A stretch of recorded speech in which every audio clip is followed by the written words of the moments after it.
بسم الله وexample kii labaad oo cashirkeenii substitution method oo lagu xalinayay isla egyada wada jira example-kan waxaa lagu dhahay solve the following equation isla egtan soo socota xali 2x plus 3y equal 4 iyo sidoo kale isla egta labaad y equal 3x plus 5 waxaan sameynaynaa sidii hadda example-kii ku horeeyey oo aan soo dhignay labada doorsoome ee aad haysatid ee labada isla eg ku wada jirta waxaa samaysaa isla egyadaas mid kamid ah kasoo qaado example-kii hore waxaan soo qaadanaa isla egta koowaad example-kana sidoo kaleeto waxaan qaadanaynaa isla egta koowaad 2x plus 3y equal 4 qasab ma aan ustaado inaa isla egta koowaad aad soo qaadatid labada isla eg ama tan koowaad ama tan labaad taa doonta soo qaado choice-ka adaa iska leh marka muhiimaddu waxaa waa marka isla egta markii aad soo qaadatid in aad kala soo baxdid doorsoomayaasha ama xarfaha aad haysatid mid kamid ah inaad la soo baxdid marka meeshan waxaan kala soo baxaynaa xarafka x si aan ula soo baxno xarafka x marka waxaan sameynaynaa in aan qiimihii 3y aan wareejino markaan oo wuxuu noqon doonaa 4 minus 3y markuu inta joogo plus y markuu soo wareegsadana minus ayuu noqon doonaa 2x wuxuu kula egyahay 4 minus 3y si aan usoo helno marka qiimaha x waxaa ku dhegan labo ayaa meel walba u qaybin doontaa labo u qayb hal waaye hal x ku dhufana meeqa noqon doonaa x ayuu noqon doonaa intana marka maxaa kusoo harayo 4 minus 3y divided by 2 halkaas marka waxaad haysataa xarafka x ama doorsoomaha x waxa uu ku leeyahay waxaan sameynaynaa marka isla egta labaad haddana soo qaadanaynaa isla egta labaad markii aad soo qaadatid waa kana 3x plus 5 isla egta labaad markaad soo qaadatid hadda xarafkii x noo soo baxay qiimihiisa 4 minus 3y soo qabo waxaad ku bedelataa booska x ku bedelo oo waxaan leenahay 3x waxaa ku bedelinaysaa 4 minus 3y oo loo qaybsho labo oo lagu daray 5 okay saddex marka bracket gudihiisa kusoo furo saddex afar ku dhufa meeqa waa 12y saddex ku dhufa meeqa waa 9y haddana sidoo kaleeto meeshan waxaa yaala hoose si aad u baabiisto hooseyahan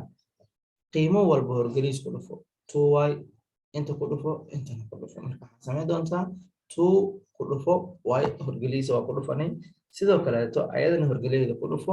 sidoo kaleeto 5 kana ku dhufo asigane 2y haddii y lagu dhufto waa 2 haddii y lagu dhufto waa 2y laba iyo laba meeshan waxaa isku bixi doonaan oo laba u qayb waxay noqon doontaa hal haddii qiimaha lagu dhuftona qiimahaas ayaa kuusoo laabanayo intana waxaa kuusoo bixi doono 10 ayaa kuusoo bixi doono ama 10 ayaa kuusoo bixi doonto intaas markii aad haysatid marka maxaa sameynaysaa waxaa meeshaas ka raadin doontaa xarafka y qiimihiisa marka